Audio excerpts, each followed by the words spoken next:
అందరికీ నమస్కారం అండి. గోవా ప్రకృతి అందాలకే కాదు, ఆధ్యాత్మికంగా కూడా ఎంతో విశిష్టమైనది. ఈ చిన్న రాష్ట్రంలో ఎన్నో దేవాలయాలున్నాయి. ఆదిశంకరుల గురువు గోవిందపాదులకు గురువైన గౌడపాదాచార్యుల ఆశ్రమము ఇక్కడే ఉంది. సనాతన ధర్మానికి కొలువైన నేలలో సాక్షాత్తు పరమేశ్వరుడు ప్రతిష్ఠించిన మంగేషి మందిరం ఉంది. ఇక్కడే పరమేశ్వరుడు విహరించాడు. స్థల పురాణం ప్రకారము ఒకసారి కైలాసంలో ఆటలాడుతుండగా పార్వతీ అమ్మవారి చేతిలో పరమేశ్వరుడు ఓడిపోయాడు. దీనితో ఈ ప్రాంతానికి వచ్చి నివాసం ఏర్పరచుకున్నాడు. శంభునాథుడిని అన్వేషిస్తూ అమ్మవారు కూడా ఇక్కడికి వచ్చారు. ఆమెను చూసిన ఈశ్వరుడు పులి రూపంలో ముందుకు వచ్చారు. హఠాత్తుగా వచ్చిన పులిని చూసి అమ్మవారు ఒక్క క్షణం నిశ్చేష్టురాలయ్యారు. తరువాత తేరుకొని త్రాహి మాం గిరీష అంటూ ప్రార్థించింది.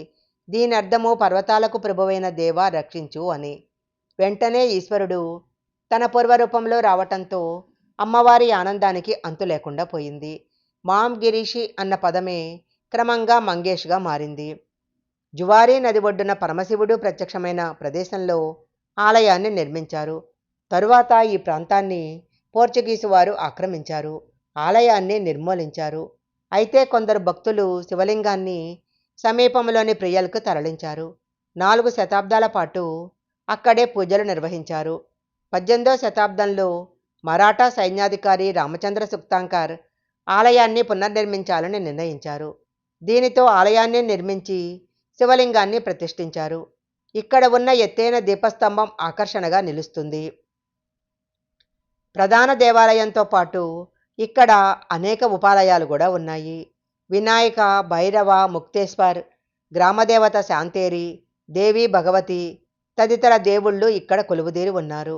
గోవా రాజధాని పనాజీకి 22 కిలోమీటర్ల దూరంలో ఈ ఆలయం ఉంది. అన్ని ప్రాంతాల నుంచి గోవాకు రోడ్డు, రైలు, విమాన సౌకర్యాలున్నాయి. ఈ వీడియో కనుక మీకు నచ్చినట్లయితే లైక్ చేయండి, షేర్ చేయండి. ఇలాంటి మరిన్ని వీడియోల కోసం మా ఛానల్ సబ్స్క్రైబ్ చేసుకోండి. పక్కనే ఉన్న బెల్ ఐకాన్ని యాక్టివేషన్ చేసుకుంటే మేము పెట్టే వీడియోలన్నీ కూడా మీకు ముందుగానే నోటిఫికేషన్గా వస్తాయి. మరొక మంచి వీడియోతో మళ్ళీ కలుసుకుందాం.